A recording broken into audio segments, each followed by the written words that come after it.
الحمد لله رب العالمين. الحمد لله نحمده ونستغفره ونستعينه ونسترشده ونستهديه ونتوب إليه، ونعوذ بالله من شرور أنفسنا وسيئات أعمالنا.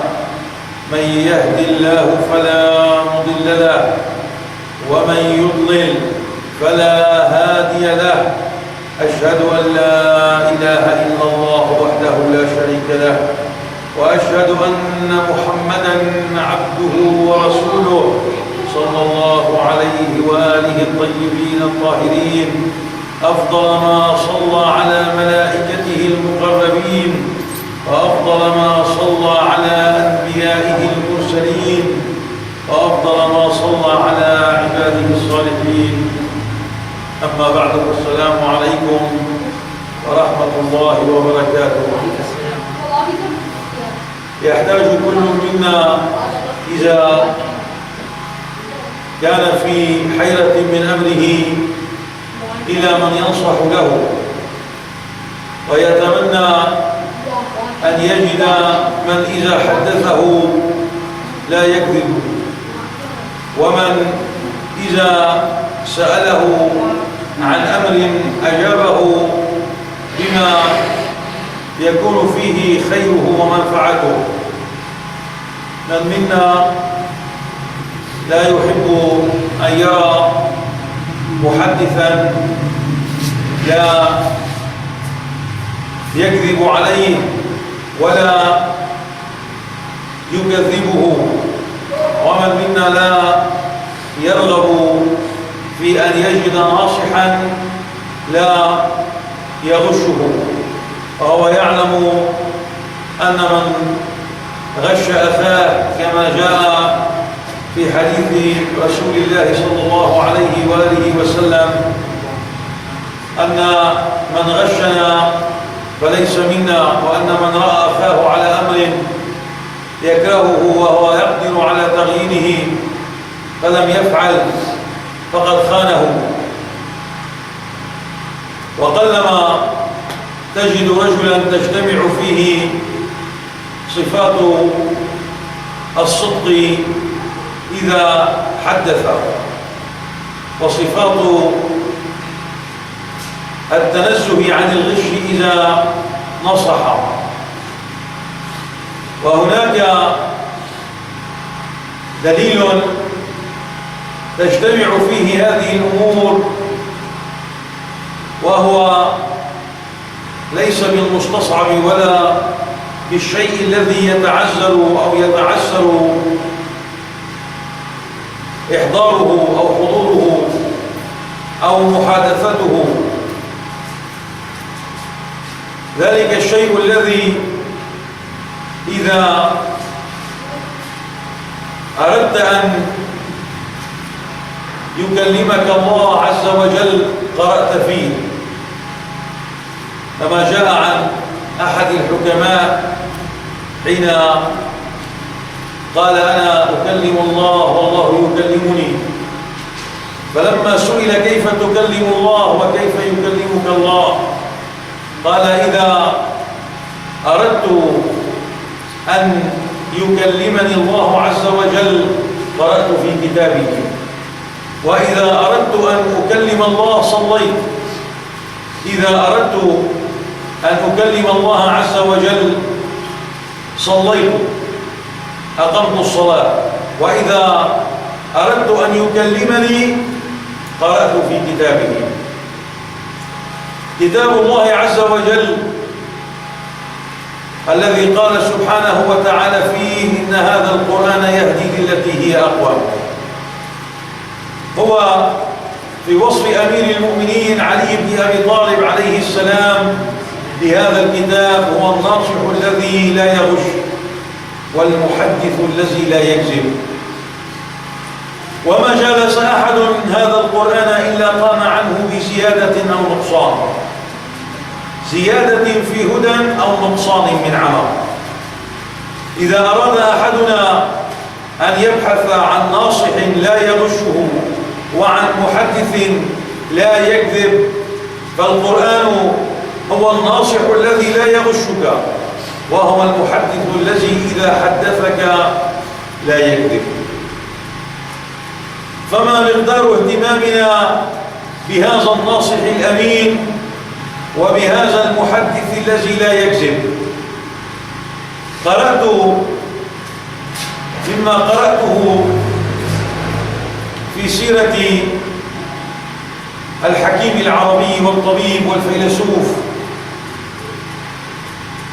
نسينا أنه كان إذا تعذر عليه شيء من المسائل قال: صليت وابتهلت وتوسلت إلى مبدع الكل أن يفتح علي حلا لهذه المسائل العلمية التي لا أعرف حلها.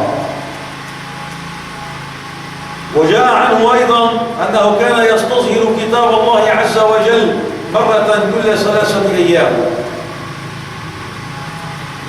هذا الرجل الذي عرفنا عنه الفلسفة والحكمة والطب وما شاكل ذلك من أصناف العلوم، لم نعرف ما الذي أوصله والذي جعله يبلغ هذه المرتبة العلمية العالية.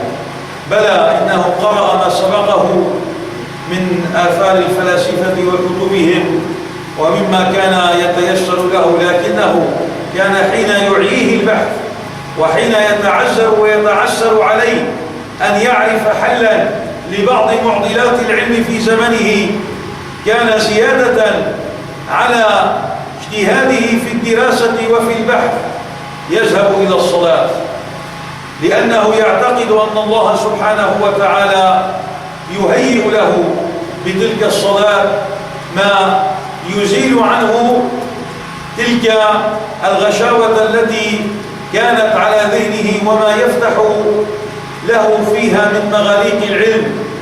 قال: إذا كان تعسر عليه شيء كنت أذهب وأصلي وأتوسل إلى مبدع الكل.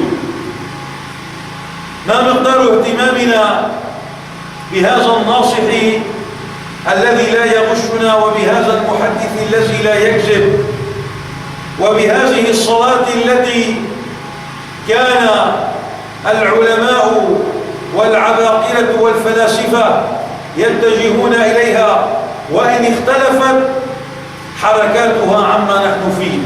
كلنا يسمع بما يسمى بالرياضة الروحية، الذي إذا أراد الرجل أن يستلهم شيئا من علم الله عز وجل أو مما يسميه بغير المصطلح الإسلامي القوة المطلقة، أو يسميه الفراغ الفيزيائي، أو يسميه القوة التي تحيط بالكون، الرياضات الروحية عند العالم وفي الحضارات السابقة كانت المفتاح لمن أراد أن يرتقي وأن يرقى بإنسانيته إلى روحانيتها، وأن يكشف عنها ما لحق بها وما تراكم عليها من غبار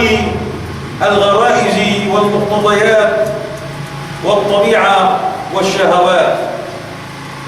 لذلك جاء في الصلاة أنها عمود الدين، وكلنا يعلم أن من صلى إنما يصلي لنفسه، لأن الله عز وجل غني عنه وعن عمله، ولكنه سبحانه وتعالى دله على الطريق التي إذا سلك فيها نال خير الدنيا ونال خير الآخرة.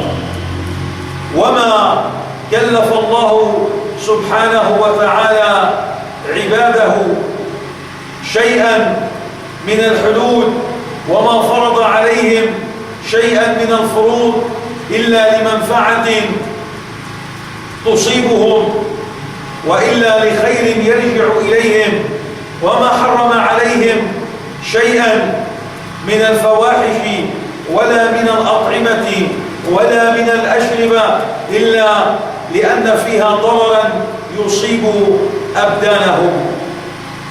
إذا أراد أحدنا أن يعرف ذلك الحلال وذلك الحرام، ويعرف صفة الجنة ويعرف صفة النار ويعرف صفة المؤمنين ويعرف صفة المنافقين، ويريد أن يأخذها من المحدث الذي لا يكذب، فلن يجد ناصحا لا يغش، ولن يجد محدثا لا يكذب بعد كتاب الله عز وجل.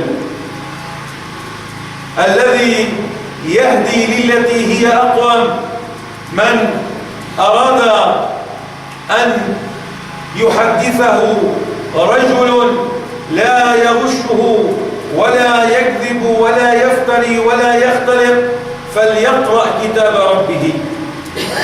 أليس من العجب أن أحدنا إذا كان له صديق من الأدباء أو من الكتاب أو من الشعراء وأهدى إليه ديوانا من الشعر أو أعاره كتابا، استحى أن يترك ذلك الكتاب قبل قراءته؟ أليس عجيبا أن أحدنا يكرم صديقه ويكرم أخاه إذا أهداه كتابا من كتبه، فلا يترك ذلك الكتاب حتى يقرأه؟ إن لم يقرأ ذلك الكتاب كله قرأ بعضه من أجل ما يريد أن يجيب به صاحبه إذا سأله ماذا وجدت في كتابي، أو هل قرأت كتابي، ما رأيك بما قلته هنا في هذه الفقرة، ما رأيك بهذه القصيدة، ما رأيك بهذه الجملة. فإن لم يكن قرأ الكتاب وجد في نفسه تقصيرا بحق صديق من أصدقائه أهداه كتابا لم يقرأه. إذن كيف تكون الحال إذا كان الكتاب كتاب رب العالمين؟ كيف يكون الحال إذا كان أحدنا يستحي من صديقه أن يقصر معه في أمر من أمور الدنيا، فكيف يكون موقفه بين يدي ربه؟ هذا كتاب الله عز وجل. كتاب الله عز وجل. ما موقفنا حين نقف بين يدي الله؟ ماذا صنعتم بما أبلغتكم؟ كيف أكرمتم ما جاء به رسولكم؟ كيف حفظتم عهد نبيكم؟ ألا يوقن أكثرنا أنه سيسأل عن هذا الأمر؟ ماذا فعلت بكتاب الله عز وجل؟ ماذا فعلت بحديث نبيه صلى الله عليه وآله وسلم؟ هل يجد أحدنا حجة على الله؟ هل من حجة أن هذا لا أعرفه وأن هذا لم أسمع به بعدما أوصل إليك كل ما يحتج به عليك؟ أليس عجيبا أن يكون في أذهاننا من المحفوظات ما لا نستطيع لو أردنا استرجاعه اليوم، ما لا نستطيع حفظه واستيعابه، وأن يكون كتاب الله عز وجل مهجورا ومهملا ومنسيا؟ نحن من أكثر الناس الذين يعلمون أنه ما جمع شيء إلى شيء أفضل من حلم إلى علم، وأن أعلم الناس من جمع علم الناس إلى علمه، ولكن لا يجوز أن يكون ذلك الجمع قبل أن تعرف ما يجب عليك، وقبل أن تحصل وتحقق ما وجب عليك تحقيقه وتحصيله من العلم، لئلا تضيع هويتك ولئلا يضيع انتماؤك بين أفكار جديدة قد تدخل في ذهنك وتستقر في قلبك. هذا الكتاب الذي لو قرأ أحدنا أقل من الوقت الذي يمضيه في أمور كثيرة من باب التسلية ومن باب التخفيف عن النفس في ساعات، لو قرأ أحدنا كل يوم بمقدار نصف ساعة أو بمقدار يكون أقل من ذلك لوجد نفسه بعد مدة من قراء كتاب الله. لا يطالب أحد أن يتفرغ لهذا الأمر ليلا ونهارا، ولكن على أن لا يهمله وعلى أن لا ينساه، أن لا يهمله وأن لا ينساه، لئلا تكون العاقبة للجيل الذي يأتي بعد هذا كالتي أصابتنا، ولئلا يقول أحد أنا ربيت أبنائي أحسن تربية. نعم، أنت قدمت لهم ما يحتاج إلى إصلاح جسدهم، ولكن ماذا قدمت لهم لإصلاح عقولهم؟ إن أحدنا ليرهق نفسه وهو يسعى من أجل أن يبني منزلا لولده، من أجل أن يساعده على مصاعب الحياة، ولكن هل فكر أن يتعب ليهيئ عقله وليصلح نفسه كما يتعب من أجل أن يساعده في إنشاء منزل أو في البحث عن عمل؟ لا بد أن يرجع سلوك الأبناء كما سلك الآباء. أنجبتموهم أنتم فسلوكهم أمر يعود إلى سلوك المنجبين. هذا الأمر الذي يجب أن نتنبه عليه. أنجبتموهم أنتم فسلوكهم أمر يعود إلى سلوك المنجبين، ولو أنكم روضتم أخلاقهم ما خفتم هدر الفريق المصعب، ولو أنكم روضتم أخلاقهم ما خفتم هدر الفريق المصعب. هذا الأمر الذي كان سببه لم ترقبوهم في نضارة عودهم ويكاد يؤذي الطفل إن لم يرقب. نسأل الله سبحانه وتعالى لنا ولكم، لمن حضر خطبتنا ولمن سمع كلامنا، حسن التوفيق إلى ما يحب وإلى ما يرضى. اللهم صل على محمد وآل محمد.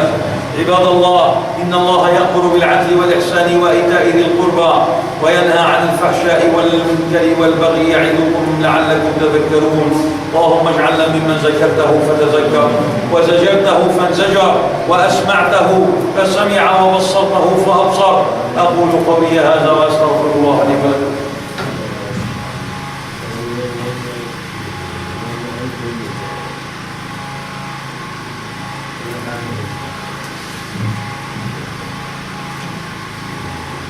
بسم الله الرحمن الرحيم. الحمد لله رب العالمين. الحمد لله نحمده ونستغفره ونستعينه ونسترشده ونستهديه ونتوب إليه ونعوذ بالله من شرور أنفسنا وسيئات أعمالنا. من يهد الله فلا مضل له ومن يضلل فلا هادي له.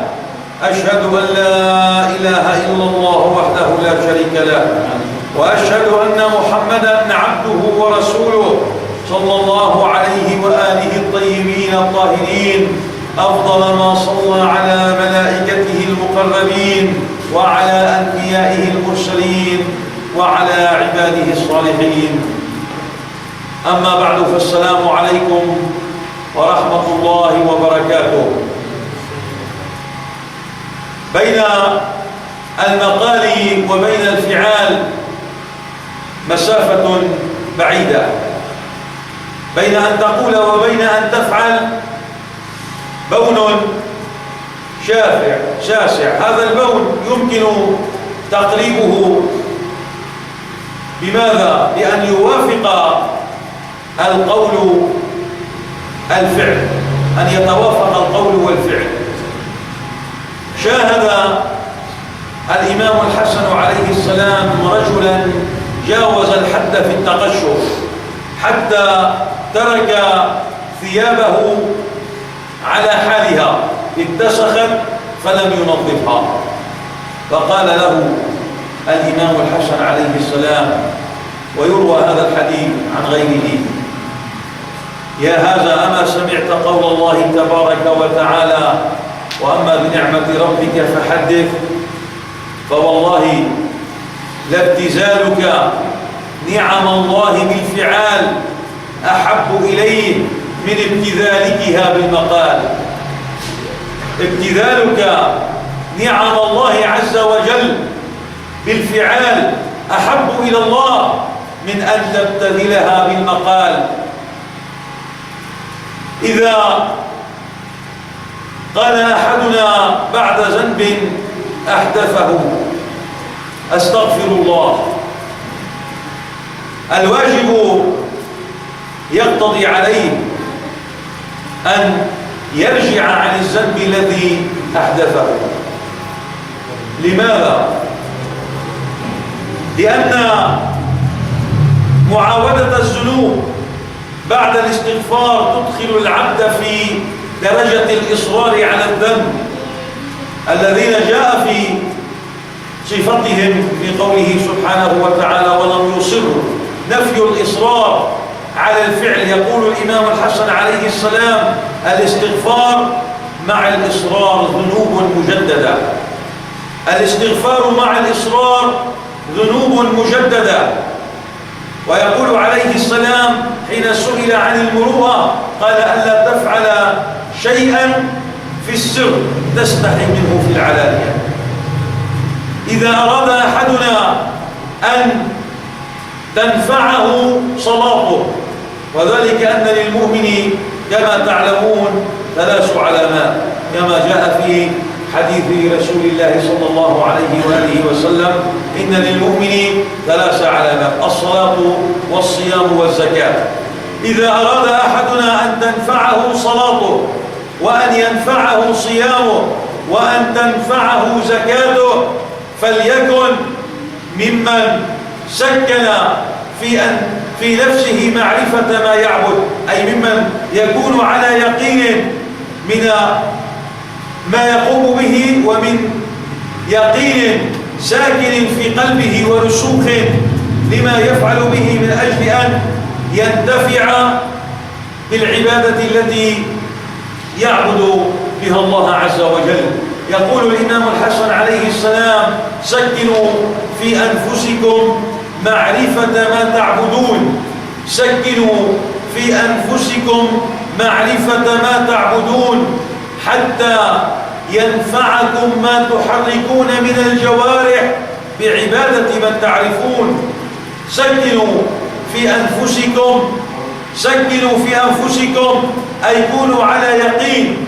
ليكن أحدنا إذا صلى موقنا، إذا صام موقنا، إذا زكى موقنا، إذا فعل شيئا من أعمال البر والخير موقنا بأنه حين يحسن فإنما يحسن لنفسه، وأن الله سبحانه وتعالى لا يضيع عمل عامل من ذكر أو أنثى، وأنه إذا أنفق العبد شيئا فإن الله سبحانه وتعالى يخلف عليه، وأنه حين يتصدق يدفع عن نفسه وليس يدفع عن غيره، وأنه لا يحتمل ذنبا من ذنوب غيره إذا كان في قلبه سكون بهذا، عارفا أنه حين يصلي إنما يعبد الله رب العالمين،